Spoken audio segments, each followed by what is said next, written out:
This is the unmistakable sound of an ancient tradition kept alive in the heart of Portugal.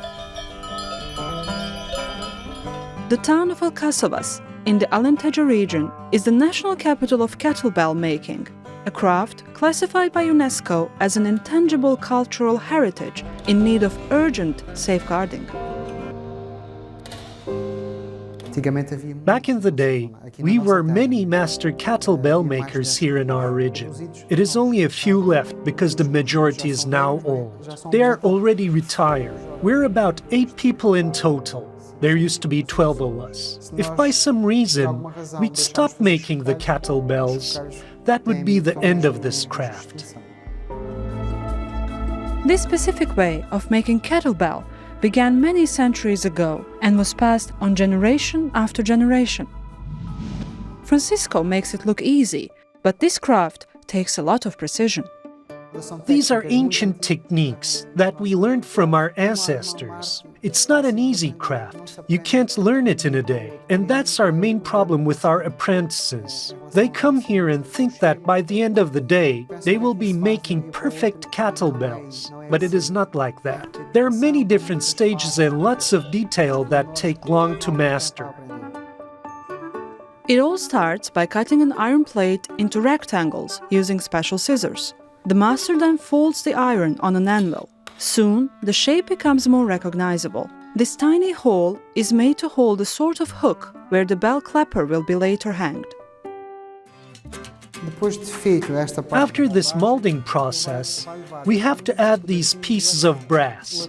The brass will give its yellow color to the bell and enhance the sound. Then, everything is wrapped in clay, usually a mixture of clay and hay. And why? Because using just clay, the wrap might crack, and we don't want cracks or gaps. After a drying period outside, the wrapped bells can be placed inside the furnace. They will be welded at 1250 degrees Celsius for around 40 minutes. The temperature is so high that the workers have to wear protective gear.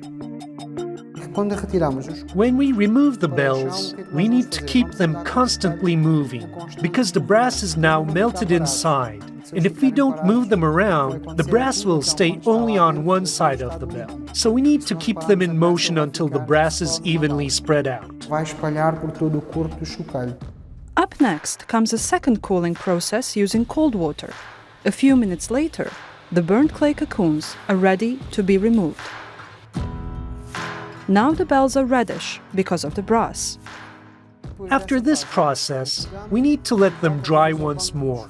Then the bells can be taken back to the master's bench, where we will tune them by hammering. Our goal is to make the bell vibrate as long as possible. Finally, the wooden clapper is hanged, and the bell is polished and becomes golden color once again. The only thing left is to choose the size of the collar. People say, wow, they're so beautiful painted in gold. But they're not painted. I wish they were. It would be a much simpler process, not having to take them into the furnace at super high temperatures. The average size bell costs around 30 euros, but larger pieces used mainly for decoration can be sold for 1,000. Francisco took months to build this huge bell he keeps at home. For him, this work of art is priceless. We mostly sell to farmers. We have clients all over Portugal and also Spain, France and Angola, but we're also working for the decoration sector.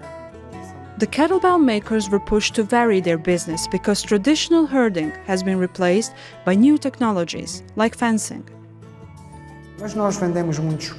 Regardless, we still sell a lot of kettlebells, and the recognition by UNESCO has helped a lot. People come to us and say, here's some old bells my grandfather had. Can you repair them? So we now offer restoring work as well. We feel that people are interested in the kettlebells again. And if it's up to Francisco and the kettlebell makers of Alentejo, this beautiful art will never die.